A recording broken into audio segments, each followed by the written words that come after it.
Is this not what the great debt debate really boils down to anyway? And since everything President Obama says these days is practically a campaign speech, what are the political implications for him come 2012? Joining me now with reaction, two GOP senators, South Dakota's John Thune and Alabama's Jeff Sessions. Gentlemen, welcome back.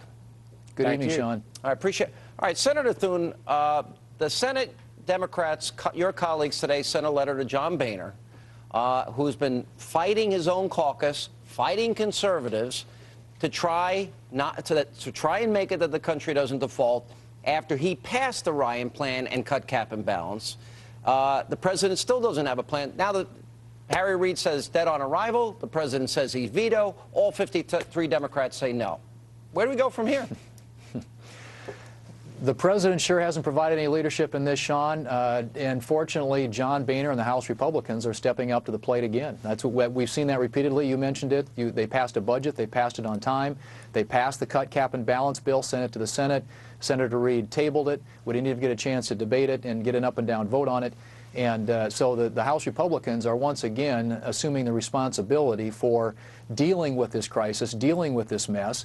And I hope that the Senate Democrats will, if House Republicans figure out a way to pass this thing tomorrow, at least give it an opportunity to be heard in the Senate. The fact that 53 Democrats are already writing a letter against it and the president saying he's going to veto it is not good for for our prospects coming up with next week being the deadline. You know, with Senator Sessions, with that said, and I had some issues, a lot of issues with John Boehner's plan. I don't trust the 12 members that are going to be appointed. I don't trust cuts coming later.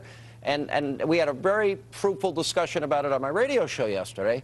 Why should he waste any political capital when they have zero intention of even taking it seriously? I think his plan is to produce a $1 trillion cuts, which is about what Harry Reid has said he would accept, and send it over there. I can't imagine why these Democratic senators would send a letter saying they would reject the cuts over 10 years, which is a very modest cut. And remember, the House has already sent a budget that would have reduced spending by $6 trillion. So they would prefer to do that, but they're trying to put something forward to avoid a debt crisis. Well, where's the president in this? Already being rejected by the Democrats, I think, is just unthinkable. Well, so they did this to cut cap and balance. All right. I know we don't have a lot of time, and I'm going to bring up a fairly complicated issue. And I've had Rand Paul on, Connie Mack. Connie Mack's going to be on either tomorrow or Friday. Connie Mack has laid out a plan, because I like cut, cap, and balance. Both of you support cut, cap, and balance, but you didn't have a chance to vote on it. We are now, with our baseline budgeting, projected 7.5% increase pretty much as far as the eye can see, correct? Every year we're going to go up in increased spending about 7–8% a year. Is that right, Senator Thune? Well, I think in the entitlement programs, that probably is right, Sean. And that's why we've got to get entitlement reform undertaken. What about we have the opportunity, we passed a bill that says we're going to live within the 2011 budget. In other words, this year's budget, which is $1.65 trillion that we didn't even take in. And we're going to live within that budget for the next 6 years and decrease it every year just 1%. 1%. Could you not find a way to manage the deficit and the debt and get our country off risking its AAA bond rating that way? Absolutely, we could do that. It would be reasonable. It would be the kind of steady, step-by-step process that could lead us to a balanced budget. It won't be easy.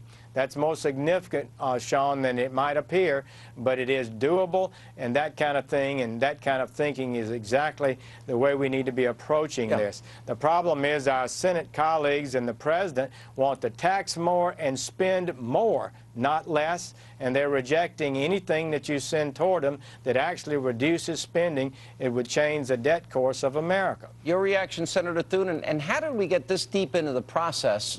5 days out now, as of tomorrow, and the Democrats haven't even presented a plan.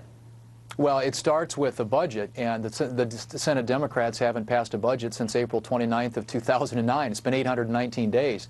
That's why we're here, and we've seen this incredible run-up in spending the last couple of years since this president took office. You talked a little bit about his economic record, and you look at the debt's gone up 35%, unemployment's up 18%, health care costs are up 19%, gas prices are up 100%. 84% increase in Obama discretionary spending since he's been president.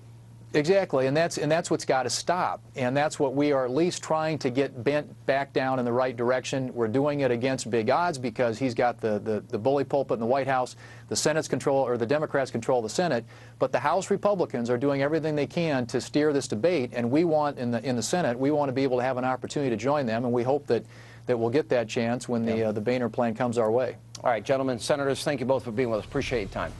Thanks, Sean. Thank you.